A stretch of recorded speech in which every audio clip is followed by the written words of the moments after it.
আপনি আমাদের এই অনুষ্ঠানে বলেছিলেন যে ইমামদের ব্যাপারে বা মসজিদের যারা খেদমতে থাকেন ইমাম, মুয়াজ্জিন এদের বেতন ভাতার ব্যাপারে কোনো উদ্যোগ নেওয়া যায় কি না সেই ব্যাপারে আপনি বলেছেন যে পর্যায়ক্রমে ধাপে ধাপে করা যাবে কিনা সেটি নিয়ে আপনি চিন্তা করছেন বা উদ্যোগ নেবেন।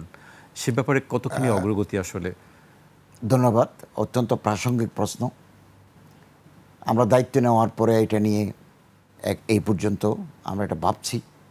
আমরা ইতিমধ্যে মসজিদ ব্যবস্থাপনা নীতিমালা অনেকটা চূড়ান্ত করেছি এবং আমার মন্ত্রণালয়ের একজন অ্যাডিশনাল সেক্রেটারির নেতৃত্বে 2006 সালে প্রণীত ব্যবস্থাপনা নীতিমালাকে এটা আপডেট আমরা করেছি। এবং আপনি জানেন আমাদের গ্রাম অঞ্চলে এমনকি উপজেলা পর্যায়েও বহু মসজিদের ইমাম, খাদেম, খতিব, মুয়াজ্জিন ওনাদেরকে কমিটির লোকেরা, জি আমি এটা পাইকারিভাবে বলছি না, সার্টেন কমিটি মনে করলে থাকবেন, মনে না করলে থাকবেন না, যখন তখন তাকে বিনা নোটিসেই করে দেন। নিয়োগের ক্ষেত্রেও স্বচ্ছতা নাই, বিদায় করার ক্ষেত্রেও স্বচ্ছতা নেই। মসজিদের ফান্ডে লক্ষ লক্ষ টাকা ওনাদেরকে সম্মানজনক বেতন ভাতা দেন না, ফেস্টিভ্যাল বোনাস দেন না, এবং সারা জীবন ইমামতি করে যখন বিদায় নেন, অচল হয়ে যান, ওখান থেকে কোনো সার্ভিস বেনিফিট বা এই জাতীয় কিছু ওনারা পান না। আমরা ওখানে উল্লেখ করেছি যে নিয়োগের ক্ষেত্রে এই বিধান করতে হবে, এটা পত্রিকায় বিজ্ঞাপন দিয়ে যাচাই বাছাই করে নিতে হবে।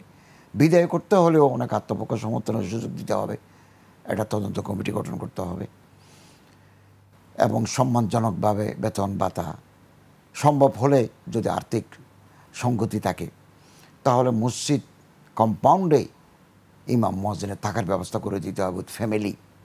আর না হলে উনি দূরে থাকলে আস্তে আস্তে যানজটে পড়ে নামাজ ব্যাহত হয়ে যাবে। এগুলো করেছি। 6টা আমাদের সরকারি মসজিদে এগুলো আমরা বাস্তবায়িত করব। কর্পোরেট যে মসজিদগুলো আছে এগুলো আমরা আলাপ করে ওনাদের সাথে আলাপ করে এটার ইমপ্লিমেন্টেশনের চেষ্টা করব। স্বায়ত্তশাসিত যে প্রতিষ্ঠানগুলো আছে, ইউনিভার্সিটি, ওনাদেরকেও আমরা বলবো যে এটাকে অন্তর্ভুক্ত করার জন্য।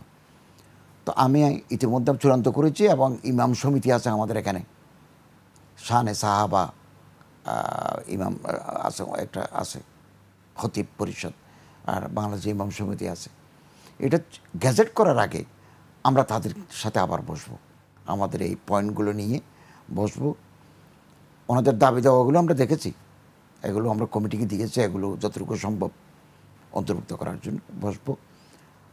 আরও যাতে আমরা সুন্দর এবং ইতিবাচক কর্মসূচি নিতে পারি এ ব্যাপারে আমরা তৎপর থাকব। আমরা আশা করছি এই নীতিমালা 3.5 লাখ মসজিদের ইমাম, মুয়াজ্জিন, খতিবের তারা যে সেবা দিয়ে যাচ্ছেন, প্রায় ইমাম এবং খতিব সওয়াবের আশায় এটা করে থাকেন। এখন কোনো বেতন কাঠামো নেই। তারপরও আমরা 2015 সালের বেতন কাঠামোকে সামনে রেখে আমরা একটা পে স্কেল ওখানে নির্ধারণ করেছি, ইমামের এই, খতিবের এই, মুয়াজ্জিনের এই। যে মসজিদের আর্থিক সঙ্গতি আছে ওনারা অ্যাকর্ডিং টু নীতিমালা এটা কার্যকর করতে পারেন, সহজ হয়, কারো কোনো আপত্তি থাকে না। আমি নিজেও উপদেষ্টা হওয়ার আগে একটা মসজিদে 16 বছরের মতো খুতবা দিয়েছি। এটা আমি একটা আগ্রহ করেছি যে একটা মসজিদে নামাজ পড়াই। আমি তখন ইন্টারন্যাশনাল ইসলামিক ইউনিভার্সিটিতে শিক্ষকতা করি, একটা মাদ্রাসায়ও হাদিস পড়াই, লেখালেখিও করি, ওয়াজও করি। আপনি তো অনেক কিছুর সঙ্গে ইনভলভ, জড়িত আমরা জানি। তো এই ইমামদের দুর্দশা এগুলো আমার দেখার সুযোগ হয়েছে। আমি চাচ্ছি যে ওনারা যেহেতু 5 ওয়াক্ত নামাজ পড়ান, জুমার খুতবা দেন, ওনাদের সমাজে মানুষ ওনাদেরকে ভালোবাসেন, ইমামদের, আলেমদেরকে জনগণ পছন্দ করেন, ওনাদের আর্থিক ব্যবস্থাপনা এবং এই নিয়মগুলো যদি বিধির আওতায় আনা যায় আরও স্বচ্ছতা, আরও সুন্দর পরিবেশ তৈরি হবে। তবে একথা বলা দরকার, অনেক মসজিদ আবার এরকম আছে, ইমাম সাহেবকে বিদায় দেওয়ার সময় একটা প্রাইভেট কার 30 লক্ষ টাকা থেকে প্রাইভেট কার গিফট করে দিয়েছেন এবং ওনাকে 2 লাখ 3 লাখ টাকা দিয়ে পুষ্পমাল্য দিয়ে ওনার বিদায় দিয়েছেন। এগুলো পত্রিকায় আসছে। তো আমাদের যারা মসজিদ কমিটি আছেন, অনেক মসজিদের মুতওয়াল্লি কমিটির সভাপতি সেক্রেটারি আছেন যারা ইমামদের প্রতি সহানুভূতি রাখেন, দরদ রাখেন, সম্মান রাখেন, আমরা তাদের প্রতি শ্রদ্ধা জানাই।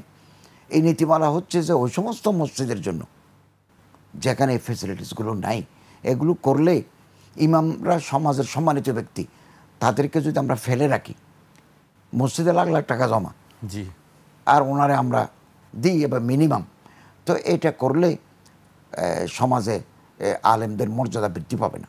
ইমামদের মর্যাদা বৃদ্ধির জন্য ওনাদেরকে অর্থনৈতিক ফেসিলিটি দেওয়া দরকার। আমরা এভাবে এগোচ্ছি, সফল হব ইনশাল্লাহ।